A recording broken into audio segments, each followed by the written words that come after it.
Bonjour à vous tous, ravi de vous retrouver pour cette nouvelle émission que j'ai le plaisir de vous présenter. Question est ouverte, ce titre résume notre projet. Chaque semaine, nous nous arrêterons sur une actualité souvent complexe pour mieux la comprendre et la décrypter.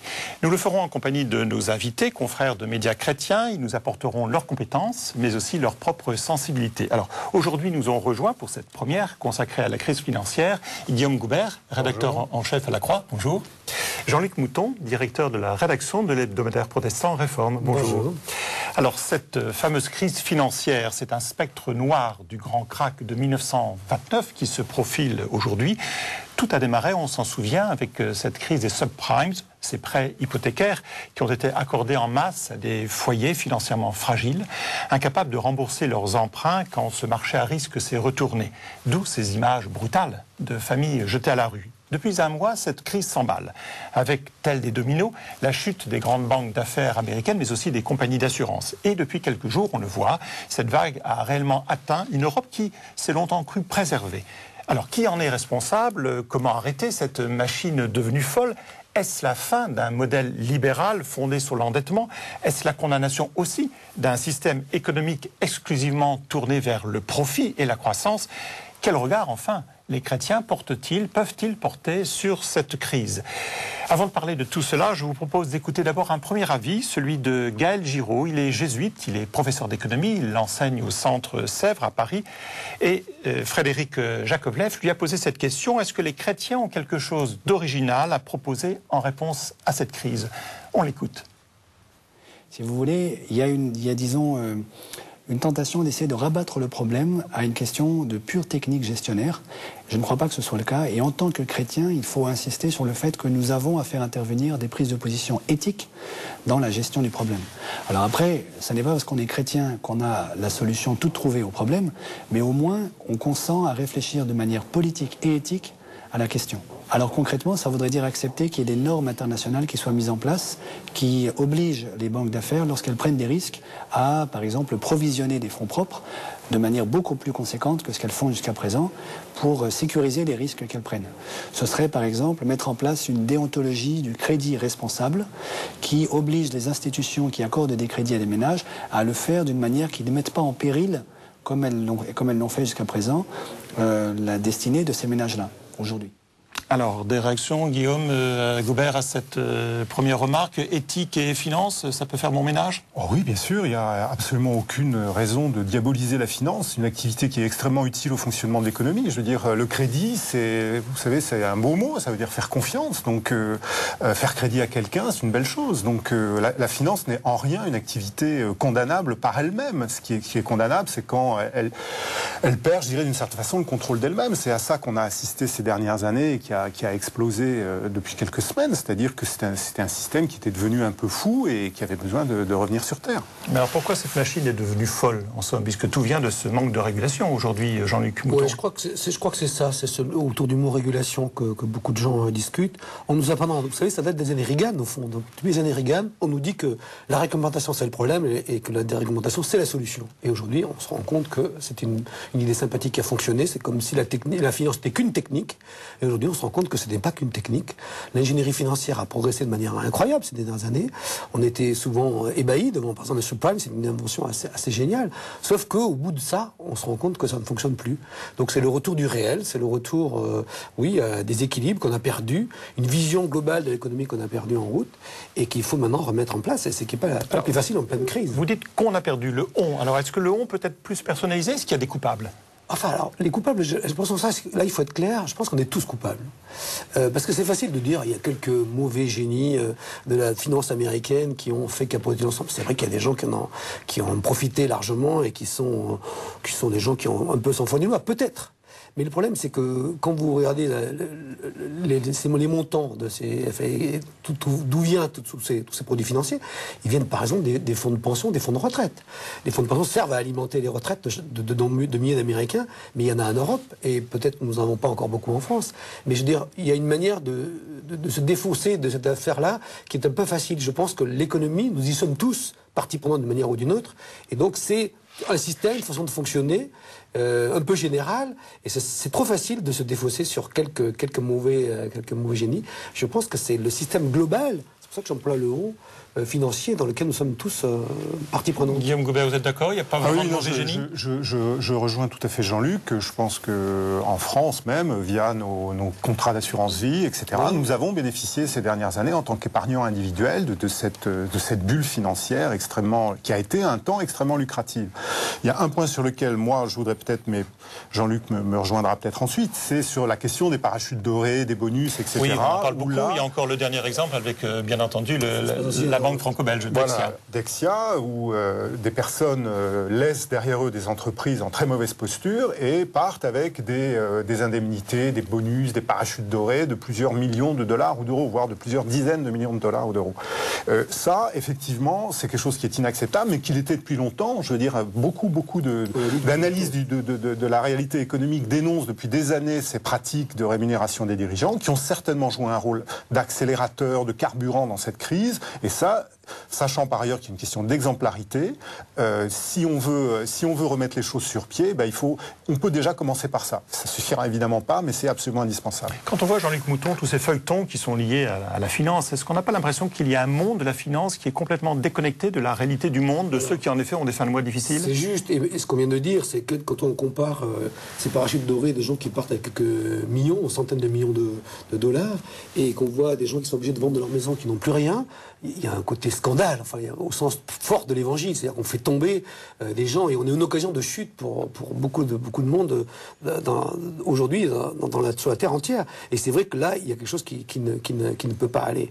Et c'est vrai que cette dérive de ces hauts revenus vis-à-vis de la difficulté de beaucoup de gens dans les pays occidentaux, mais aussi dans les pays du Sud, est quelque chose qui est pas tenable, qui n'était pas tenable à long terme. On le disait depuis des années, mais là, dans la crise, on voit qu'il y a un vrai problème, et là, peut-être qu'on va résoudre des problèmes qu'on disait depuis longtemps, parce qu'on va être forcé. Vous dites qu'il ne faut vraiment pas pointer sur des boucs émissaires, mais quand on voit ce qui se passe aux États-Unis, où en fait les républicains comme les démocrates, le peuple, le Main Street refuse d'aider le Wall Street, c'est-à-dire donc le peuple, la base, refuse éventuellement de financer les dérapages de la bourse. Quand on voit qu'en France, l'hypothèse du Premier ministre éventuellement de faire appel au livret d'épargne suscite un tollé, est-ce que vous pensez que s'il n'y a pas de bouc émissaire, il y a quand même toujours des gens qui peuvent se sentir victimes et ne pas avoir à payer pour les autres?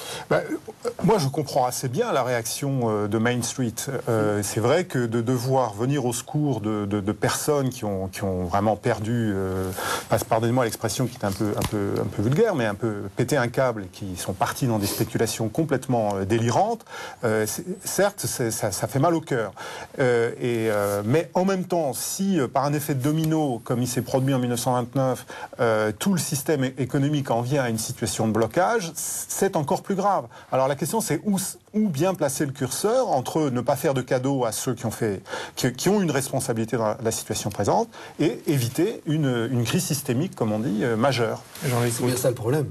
C'est que si on laisse faire, ce que certains Américains étaient tentés, on entend ça régulièrement, étaient tentés de dire bon voilà, ça c'est très axé sur la morale américaine, qui est une morale un peu WASP, protestante, donc puritaine, en disant ceux qui ont fauté, il faut qu'ils payent. Ceux qui ont fauté, il faut les laisser tomber. Et c'est ce qu'on a fait avec les Lehman Brothers. Sauf que là, on a vu les conséquences. C'est ce que vient de dire Guillaume. Si on laisse faire tout, il y a une crise systémique, donc tout peut y passer. Les gros comme les petits. Donc effectivement, on ne peut pas se permettre. Mais c'est quand même terrible, et ça fait mal au cœur de dire que on va renflouer des institutions financières avec l'argent de chacun des contribuables. Je pense qu'il faut qu'on participe tous à un effort là. Mais c'est vrai que quand on a perdu sa maison, j'imagine ceux qui ont perdu leur maison aux États-Unis, quand on leur demande de voter le Paulson pour sauver les gens de Wall Street, il faut comprendre qu'ils aient des hésitations. C'est le moins qu'on puisse se dire. Alors, avant de poursuivre, je vous propose d'entendre une seconde réaction. C'est celle d'Hubert Fondecave. Il dirige une société de gestion de portefeuille financier. Et Frédéric Jakovlev est allé lui demander si spéculation, on en parlait, et engagement chrétien peuvent faire bon ménage. On l'écoute. Lorsque l'on entre dans cette petite société de gestion de portefeuille, on est immédiatement dans le bain. Au mur, une courbe qui pourrait figurer l'évolution du CAC 40, en fait, la cathédrale de Chartres. L'identité est claire, ici on fait de la finance sans trahir les valeurs chrétiennes. Pour cela, il faut avoir le sens du bien commun. Derrière chaque action, il y a un homme. C'est ce que cherche à faire comprendre à ses clients Hubert Fondecave, le fondateur de cette petite société. Dans les problèmes que nous connaissons depuis plus d'un an et demi, le sens du bien commun a été sûrement oublié et passé après la volonté de faire des dizaines de millions et des centaines de millions d'euros de commissions facilement, sans trop se poser les questions de quelles pourraient être les conséquences de surendetter, que ce soit les ménages, ou de proposer des produits tellement sophistiqués que personne n'arrive à les comprendre finalement. Être pédagogue, expliquer à ses clients les investissements réalisés et surtout garder les pieds sur terre. La plupart des courtiers ont oublié ce qui apparaît aujourd'hui comme une évidence. Hubert Fondecave a créé cette société il y a 6 ans, juste après la crise des valeurs Internet. Avec un pressentiment, la distance entre le marché et l'entreprise risquait déjà de provoquer un séisme. Pour lui, avant d'investir, il faut analyser, comprendre l'entreprise. Une gestion de père de famille, pour certains, Hubert préfère parler de regard chrétien sur l'économie. Les marchés, la bourse, c'est le lieu de rencontre entre des projets d'entreprise et d'autre part des épargnants qui ont besoin de faire fructifier leur épargne. Or, un certain nombre de nos confrères ont eu une vision uniquement court terme et donnent au public une vision de casino de la bourse. Or, la bourse, ça n'est pas un casino, ça ne l'a jamais été. Analyser le marché selon des valeurs chrétiennes, c'est refuser des investissements s'ils ne correspondent pas à un certain nombre de critères éthiques, quelle qu'en soit la rentabilité. Dexia, par exemple. Il y a 2 ans, la société présente sa stratégie au milieu de la finance. Ce courtier choisit alors de vendre quand tout le monde achète. Le problème, c'est que pendant cette présentation, je n'ai rien compris de la stratégie. Auparavant, je comprenais à peu près où Dexia voulait aller. À l'issue de cette réunion, j'ai discuté avec mes collègues, car je ne comprenais plus finalement où est-ce que la banque voulait aller. Que ce soit la gestion privée, que ce soit la gestion d'actifs, que ce soit des acquisitions un peu partout et n'importe où. 2 ans plus tard, la banque est au bord de la faillite, renflouée in extremis par un plan de sauvetage. Ce courtier a donc fait le bon choix. Une anecdote qui prouve que l'on peut être chrétien, respecter des valeurs et faire gagner de l'argent à sa clientèle. Alors, engagement chrétien, éthique, on arrive toujours un petit peu à cet arrière-plan de la morale. Jean-Luc Mouton, j'ai repéré dans un de vos éditos, quand vous disiez « si la morale était de retour », vous posiez une question. Si cette bonne vieille morale judéo-chrétienne, celle qui condamne l'appât du gain, de la rapacité, est-ce que c'est faute de bonne morale judéo-chrétienne que la finance va mal? Peut-être, en tout cas aux États-Unis, c'est vrai que dans la presse américaine, on parle beaucoup de rapacité. Alors, en parlant de tous ces gens qui ont fait, comme on disait, la Dexia, qui a fait des produits, qui lançait des produits financiers sans lien avec l'économie réelle. C'est vrai que c'est assez étonnant ce qui se passe aujourd'hui. Et quelque part, effectivement, toute chose malheur est bon. Pourquoi pas? On peut se dire qu'on était parti, comme on disait au début, dans une espèce de toujours plus, sans limite. Parce que c'est peut-être ça aussi, c'est qu'on a toute puissance humaine, toute puissance des financiers, la toute puissance du progrès, de la science, tout ce que vous voulez. Peut-être que là, ça nous rappelle simplement que nous sommes dans un temps, nous sommes dans des limites de temps, d'espace, et que cette espèce de démagogie, de folie, de vouloir tout produire, tout faire, tout à la disposition de l'humain, on est rappelé là au réel. Le réel, c'est qu'il y a des crises, c'est que tout n'est pas si simple, et que ce n'est pas une progression continue, mais c'est que face au réel, il y a aussi des accidents graves. Alors, la doctrine sociale, Guillaume Goubert, la doctrine sociale de l'Église, c'est une manière de voir cette réalité et d'apporter éventuellement une réflexion. Est-ce que vous pensez que là aussi, il n'y a pas d'arrogance, il y a un souci de parler du bien commun, par exemple, plus que d'autres ? Plus que d'autres, oui, sans doute. Je pense qu'effectivement, les religions ont plus que d'autres le souci du bien commun, pas seulement l'Église catholique. Mais c'est vrai que la pensée sociale chrétienne, pour pas en faire une exclusivité catholique, s'est quand même développée depuis plus d'un siècle et a apporté beaucoup d'éléments de réflexion qui sont tout à fait utiles. On est dans l'attente d'une nouvelle encyclique sociale de la part de Benoît XVI, puisqu'il n'y en a pas eu depuis 1991 avec Centesimus Annus de Jean-Paul II. Eh bien, vraiment, c'est une parole. Moi, j'étais lundi dans une réunion de chefs d'entreprise près de Lyon qui justement prenaient une journée de réflexion autour des thématiques d'actualité. Eh bien, c'est vrai qu'on sent qu'il y a une attente de paroles de la part d'instances comme les religions pour essayer de retrouver des repères. Et dans Centesimus Annus, Jean-Paul II, on s'en souvient, a parlé des défauts, des dérives d'un capitalisme qui ne serait pas régulé. Est-ce que les choses ont changé depuis ? Non, d'une certaine façon, elles se sont aggravées, mais ça n'enlève rien à la pertinence du propos du pape. Et je pense que sur un sujet comme celui-là, j'imagine que la prochaine encyclique apportera à nouveau une incitation à faire. Une chose qui est frappante, par exemple, dans des enquêtes qu'on a fait récemment pour la Croix, c'est on est allé voir un peu du côté des écoles de commerce, savoir s'il y avait un enseignement sur le plan éthique, des valeurs, etc. Et on est tombé en face de personnes qui disaient non, mais en ce moment on y pense. Donc peut-être, comme dit Jean-Luc, la crise présente est l'occasion de changer un tant soit peu un certain nombre de choses. Alors, on n'évite pas cette question traditionnelle. Jean-Luc Mouton et Guillaume Gaubert, on dit que les protestants sont traditionnellement, historiquement en tout cas, moins complexés vis-à-vis de l'argent que les catholiques. Alors, est-ce vrai par rapport aux situations américaines et européennes? Non, mais c'est quand même vrai. Ce qui est vrai aussi, c'est que la mentalité américaine est quand même fortement marquée par le puritanisme, mais par la pensée de Calvin, pour être simple. Et chez Calvin, il y a un point qui est très clair, c'est que le Calvin n'a pas condamné le prêt à intérêt. Par contre, il condamne l'usure, ce que beaucoup de gens ne disent pas. Parfois, on dit que le protestantisme, c'est les thèses de Max Weber, est à l'origine du capitalisme le plus effréné, ce qui n'est pas tout à fait la vérité. Mais je crois qu'aux États-Unis, on avait perdu un peu ça en route, parce qu'on a, même si on a des bases calvinistes ou évangéliques, on les oublie dans la finance. C'est-à-dire que le prêt, Calvin est d'accord, et donc faire fructifier l'économie, que l'emprunt et que les prêts servent à développer l'économie, ça lui paraît une chose juste. Mais l'usure, c'est-à-dire profiter de l'usure et s'enrichir avec l'usure, ça c'est très clairement condamné. Mais je pense qu'ils ont oublié une des deux parties. C'est vrai que le prêt à intérêt n'est pas interdit par Calvin, et il a permis une espèce d'explosion industrielle ou de quoi entrepreneuriale au XVIe siècle et après. Mais là, aujourd'hui, on a l'impression qu'on a oublié la deuxième partie, c'est que dans le protestantisme, même chez Adam Smith d'ailleurs, un des économistes et un des pères du libéralisme économique, il y a l'idée qu'il y a une morale. C'est-à-dire qu'il y a des cadres.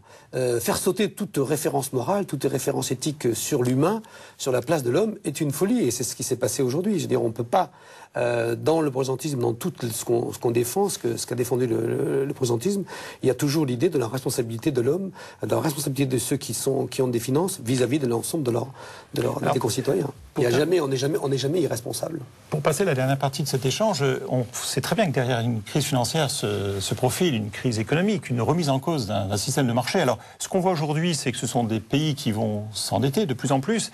Alors là aussi, est-ce qu'il n'y a pas un problème en quelque sorte éthique à demander aux consommateurs de ne pas s'endetter à l'extrême, mais de voir des budgets de l'État qui, eux, vont accumuler les dettes, Guillaume Gaubert? Moi, je redirais... Où est la valeur de l'exemple, là, par exemple? Oui, mais je redirais que, malheureusement, on n'a pas vraiment le choix. Je veux dire qu'il faut faire face à cette crise, et il faut y faire face collectivement. Je ne souscrirai pas aux appels à l'union nationale les yeux fermés, mais il est clair qu'il y a vraiment un problème de prise en charge collective. Ce qui, dans le cas français, me paraît important, c'est de ne pas céder à ce que Jacques Julliard avait appelé un jour la bigoterie étatique. C'est-à-dire que c'est assez amusant de voir ces jours-ci un certain nombre d'intervenants qui disent « Ah, on vous l'avait bien dit, on ne peut pas se passer de l'État, etc. » Ce qui est une propension très française.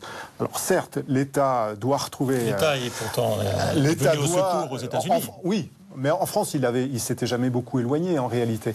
Mais alors certes, on a besoin de la puissance publique pour faire face à ça, mais je pense que s'il n'y a pas une prise de conscience collective de tous les citoyens, remplacer la main invisible du marché par l'État, à long terme, ça produira pas forcément de bien meilleurs résultats. Donc il est vraiment important qu'il y ait une conscience collective. Jean-Luc, l'État, c'est pas non plus la solution. Non, justement, ce qui est intéressant, il y a une chose intéressante aux États-Unis, c'est qu'en France, on dit, on vous l'avait bien dit, les États-Unis ont besoin de l'État, c'est l'État qui vient sauver le système. Bon, c'est vrai. Mais les Américains ne sont pas encore devenus étatistes. Ce qui est essentiel aux États-Unis, et ça aussi c'est une donnée qui est très forte chez Calvin, c'est qu'ils croient... D'abord, il fonctionne à partir de la réalité, et Calvin pense beaucoup que la providence de Dieu agit de manière mystérieuse, mais qu'il faut surtout y faire face. C'est-à-dire que quand il se produit un événement, il ne s'agit pas de dire c'est contraire à nos principes, c'est contraire à nos idées, ça ne va pas avec ce qu'on croit. Il faut dire, bon là, cet événement, il est là, et Dieu nous parle dans cet événement. Donc il y a quelque chose qui se passe, il faut être pragmatique, il faut répondre. Et donc là, les Américains répondent de manière très pragmatique, on n'a pas d'autre solution, il y a une perte de repères généralisée, il y a une perte de confiance généralisée, donc il faut que l'État vienne dire, voilà, il faut rétablir la confiance. L'État le fait, et après, ils ne changeront pas d'avis par rapport à ce qu'ils pensent avant. Il y aura peut-être des mécanismes qui vont s'améliorer, qui vont être changés, mais je ne pense pas, on l'espère, en tout cas au niveau de la régulation mondiale, mais de là à dire que parce qu'il y a une crise aujourd'hui, on change de paradigme, je pense que c'est faux. Je pense que les Américains sont très très pragmatiques. Parfois, ça nous manque aussi peut-être en France. Je sens en vous deux qu'il n'y a pas trop de crainte et d'angoisse. Est-ce que je me trompe? Vous avez une analyse relativement calme de cette situation. Est-ce que vous pensez en effet que les États actuels européens et américains peuvent surmonter cette crise? Moi, je suis. Alors, il y a une difficulté qui est que les remèdes soient pas finalement un carburant pour le mal. C'est-à-dire que dans la crise qu'on traverse actuellement, c'est quand même une lointaine conséquence des attentats du 11 septembre 2001, où après, pour éviter une crise économique majeure, les autorités monétaires américaines ont beaucoup baissé le coût du crédit, ce qui a évidemment amorcé cette bulle du crédit absolument incroyable. Donc, c'est vrai que il faut s'assurer qu'on n'est pas en train de replacer les jalons de la prochaine crise. Mais bien sûr, on marche le long d'un précipice. Il n'y a absolument aucun doute. Moi, j'ai une espèce de confiance dans le fait qu'on saura éviter le pire parce qu'on n'a jamais été aussi bien armé techniquement, par les communications, etc. Et que donc on a vraiment une chance d'éviter le pire. Alors, je vous propose de terminer cette émission en passant à notre rubrique à la une.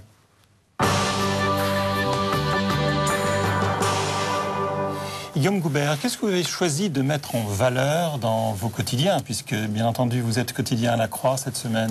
Cette semaine on a fait plusieurs dossiers importants sur la crise financière. On a fait tous les jours des dossiers importants sur la crise financière et plusieurs titres de une, plusieurs éditoriaux.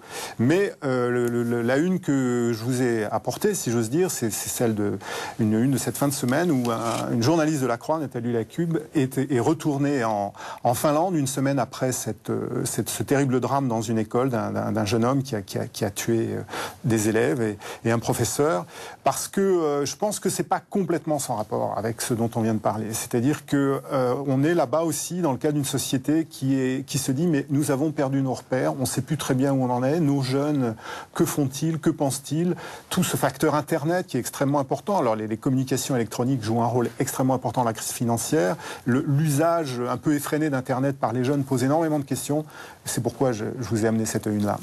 Merci. Alors Jean-Luc Mouton, pour votre hebdomadaire Réforme, vous avez fait un choix spécifique, je crois, pour cette semaine. C'est plutôt côté écolo, côté nature? Il y avait un grand rassemblement de différentes églises chrétiennes à Milan cette semaine, et donc qui se penchait sur l'engagement des chrétiens vis-à-vis de la sauvegarde de la création. C'est un vieux thème que les chrétiens portent depuis plusieurs années. Et qu'ils portent de nouveau. Et voilà, je pense qu'il se passe des choses importantes sur ce plan-là, et ce n'est pas non plus en lien avec la crise actuelle, parce qu'on sait très bien que si on veut sauver la planète, il faudra réglementer, c'est-à-dire qu'il faudra consommer moins d'hydrocarbures, il faudra se déplacer de manière différente, il faut inventer une nouvelle manière de vivre et il faut réglementer. Malheureusement, on ne peut pas éviter la réglementation. On sait que l'homme, chacun d'entre nous, on nous laisse un peu de liberté, on va en profiter peut-être pas pour faire toujours le bien. Donc la loi et les règles sont là aussi pour aider l'humanité, et donc on prêche là, de la même manière que pour l'économie, on prêche pour une nouvelle réglementation, non pas trop dure et totalitaire, mais qui est responsabilisante, pour aider chacun d'entre nous à préserver ce qui nous reste de cette nature que Dieu nous a confiée. Alors voilà cette semaine pour la Croix et pour Réforme, et pour ce qui nous concerne nous à KTO, eh bien voici notre autre rubrique en bref.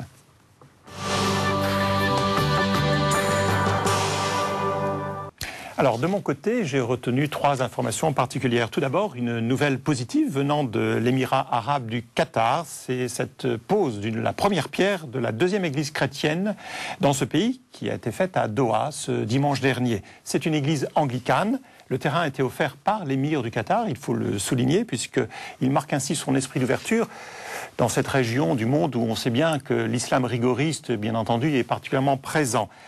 Dans ce pays, rappelons-le aussi, il y a entre 15 000 et 20 000 anglicans.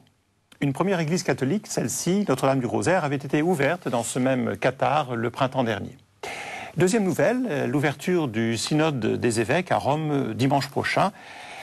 Cette assemblée réunira de nombreux évêques venus du monde entier et évoquera le thème de la parole de Dieu, le thème qui a été retenu donc par Benoît XVI pour cette session synodale. Alors nous aurons bien sûr sûrement l'occasion d'y revenir, mais je voulais souligner une particularité de cette assemblée, c'est la présence d'un rabbin qui a été invité non seulement à participer à ce synode, mais aussi à intervenir à la tribune.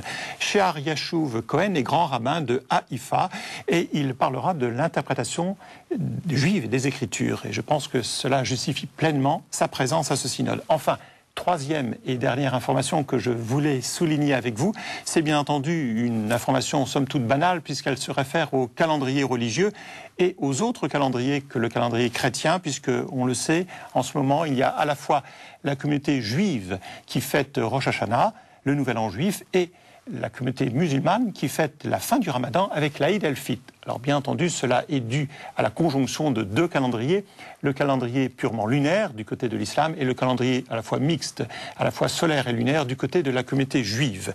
Un salut fraternel donc à ces deux communautés pour leur fête. Voilà, question ouverte s'achève. Il me reste à remercier nos invités qui ont accepté d'essuyer en quelque sorte les plâtres de cette première émission. Guillaume Goubert pour le quotidien catholique La Croix, Jean-Luc Mouton pour l'hebdomadaire Protestant Réforme. Et puis pour ce qui me concerne, il me reste à vous donner rendez-vous la semaine prochaine et à vous souhaiter un bon week-end. Mais n'oubliez pas, si vous souhaitez revoir cette émission, vous pouvez la consulter sur le site de KTO, www.ktotv.com. Au revoir, à bientôt.